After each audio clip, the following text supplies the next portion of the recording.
Hi, and welcome to Second Rate DMs, and today we're going to talk about time travel and how you can use this interesting mechanic in your games.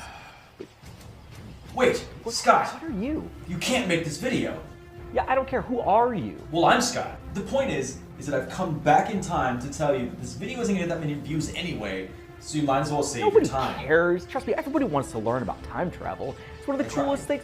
Shut up. We'll figure this out here in just a few moments after I figure out what to do with this guy. I don't know. We'll see after the break.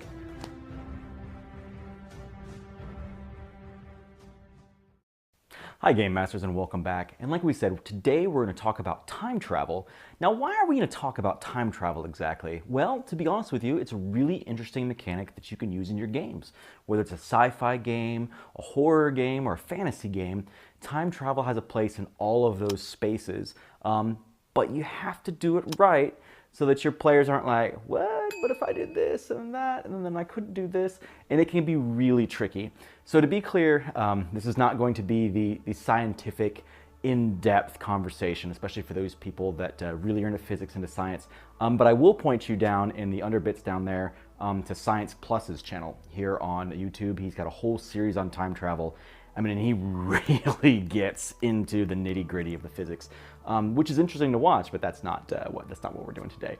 So today, though, we are going to talk about 3 different main theories of time travel that are pretty normally used. You know, there's a lot of examples of them in different media, such as movies and comics and those kinds of things. Your first one is going to be what's called the fixed timeline. Okay, so a fixed timeline, for those of you that are familiar with 12 Monkeys, or maybe the Terminator movies. A fixed timeline is no matter if you go back into time, no matter what you do, it's going to happen anyway. So if I went back in time and I found baby Hitler, and I take care of baby Hitler, and I replace baby Hitler with an orphan, and I go back to my time, I'm going to find out that the orphan that I placed there grew up to be little baby Hitler. Nothing you do will change anything. And this is probably, like I said, the best scene in 12 Monkeys. He goes back in time. It doesn't matter what he does, but the catastrophe still happens in that main timeline. That's it. Nothing he can do changes it. But let's move on to the next one, which is called the dynamic timeline. Their dynamic timeline is Back to the Future, and honestly, it's the sloppiest. It is the sloppiest bit of time travel that you can do in your storyline. These always will create what's known as the grandfather paradox, okay? And I'm gonna try to explain this as best as I can, but essentially the grandfather paradox is if I go back in time, and this is in Back to the Future 3, right? So if I go back into time and I kill my grandfather, okay? Now my grandfather can't have me, so then I can't travel back in time. But if I can't travel back in time, that means my grandfather had me to go back in time to kill him. And it's a paradox that's created, and there's a numerous amounts of paradoxes that could be created in the world of time travel. This is just one of them, but it is the worst. Like, I love to watch time travel movies, movies that have those kind of elements in them, things like Inception or the Terminator movies. I love the idea of time travel, but the physics behind it make it a little bit impossible. But there's nothing worse that I hate when I'm watching a movie. I'm like, now wait a minute. If they couldn't do that, then how did they do that? And it just irks me. And I'm telling you now, if you sit down and you write a story like this for your players, regardless if it's a Starfinder campaign or Star Trek or whatever it is that you're going to introduce time travel in, understand that you're going to have your players head scratching, and then they'll realize that it doesn't make sense, and that's a plot hole for your story. And if there's anything that we don't want to do is to make plot holes for our characters to poke in. It's bad enough, when you accidentally make a mistake, but to try to do something that's going to give yourself a paradox within your own story, just stay away from it. Stay away from the dynamic timeline. It's a very messy piece. SOD is proud to announce our brand new sponsor, Scabard RPG Campaign Manager, and it's exactly that. You can go there and keep track of all of your NPCs, items, your maps, all of these things that you and your players can both access. If that's something that you need to do to kind of keep things in order, I know I do, I've been using it for years, you can find it down in the link below. If you decide that you like the premium features that are there, if you use our link within the first 3 hours, you get a 20% discount. So then we come to our third most accepted theory, and probably one of the most one of your cleanest, I should say, one of your cleanest ways of time travel, assuming that traveling to the past is even possible. That's a whole other story. But it is called the multiverse theory, okay? So what the multiverse theory is essentially we go back in time. We change something. When we go back to the future, we live in that timeline where the change happened, but our original timeline, nothing changes. And we can never go back to it. We just simply disappeared from that timeline, and now we're in this new one where we went back, we stopped Hitler, and then we came back here, and now we live in a world where there was no Holocaust or Nazis or any of that nonsense or mess. But over here in this timeline, that still exists. That is still a thing. And probably one of the better shows that I've seen do this recently is called Timeless. It was a show on NBC, CBS, one of those shows.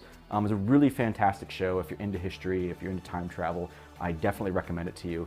It did get canceled, unfortunately, but you know how that works. Anything that's decent gets cut off. But another great example of that is Trunks from Dragon Ball Z. Not, GT, any other weird spin-offs, but Dragon Ball Z. Trunks goes back in time, helps Goku, with the androids and everything else. But when he does go, because he actually gets to go back to his timeline, but it's still a parallel timeline. His world is still destroyed. It still sucks. But this timeline is good. It's saved. Goku lives, and then things get better. But it still has that central multiverse bit to it. And that is going to be one of your cleanest ways of doing time travel in your game.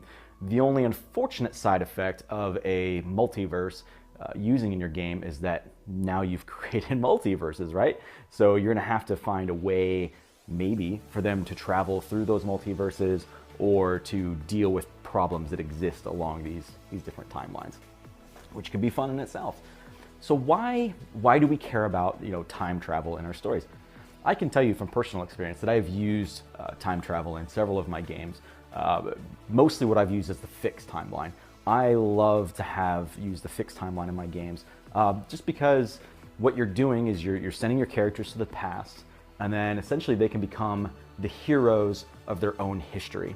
So that great foretold prophecy of the heroes that slayed the demon hordes a millennia ago are actually your players from the present. And then, once they go back at, level 12, 13, 14, whatever it is, and they go back in this time and they accomplish that, and then they're like, oh, that was us. And it's always like a really cool, look on their face. They're always like, ha ha, I get it, like it's totally cool. And then they have a good time with it.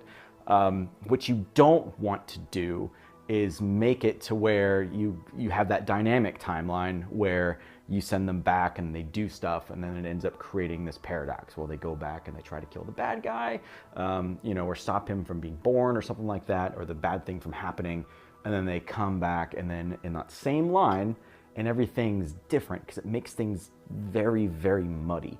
I do enjoy the fixed timeline a lot for horror games, which is also a lot of fun because you can send them back with the hopes of being able to try to save the universe, or maybe they find some lost artifact, some Cthulhu artifact, and they go back and they try to stop this ancient ritual from occurring, that let loose this evil, and in doing so they were actually the ones that caused the breach to happen to begin with. And that's a fixed timeline. No matter what happens, that's what's going to happen on that timeline.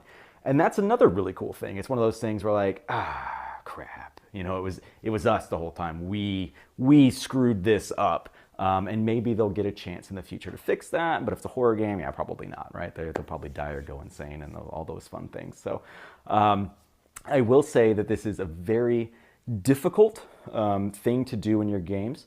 It definitely requires a little bit of preparation, especially if you're going to have them go back. You want to make sure that there's a narrative that exists on your timeline, some history for them to go back and recognize.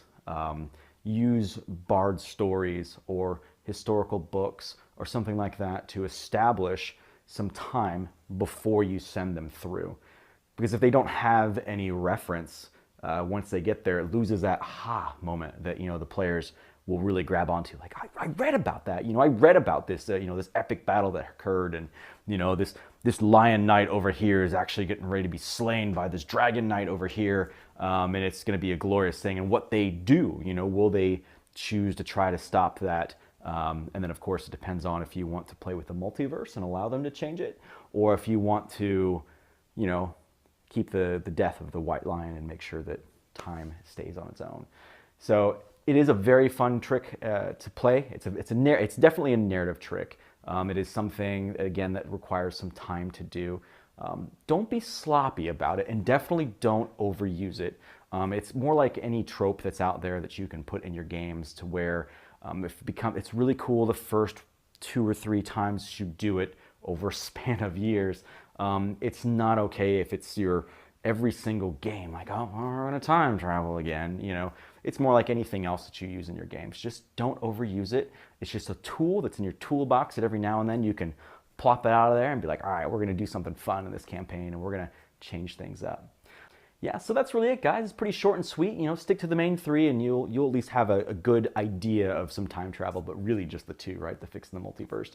If you guys like these kind of videos, if you like learning different tools for your toolbox, come see us every week. We do 2 videos per week. On Tuesday at 7 p.m. is these recorded videos like this, and on Thursdays we do a live Q&A at 7 p.m. as well. Come out there, talk to us, ask us questions. It could be about the channel, it could be about your favorite games, maybe you have a rules question of some sort. We have a plethora of games behind us that we have played over the years, and if we need to and pull out a book and relearn something real quick for you, we'll do that. That's what we're here for. We are definitely here for you guys. So hit that like and subscribe button. Those really do help us out a lot. It helps us push the videos up a little bit further so more people can find us. Also, down below, leave us a comment if you've ever used time travel in any of your games and how did it go. Thank you guys, and we'll see you on Thursday.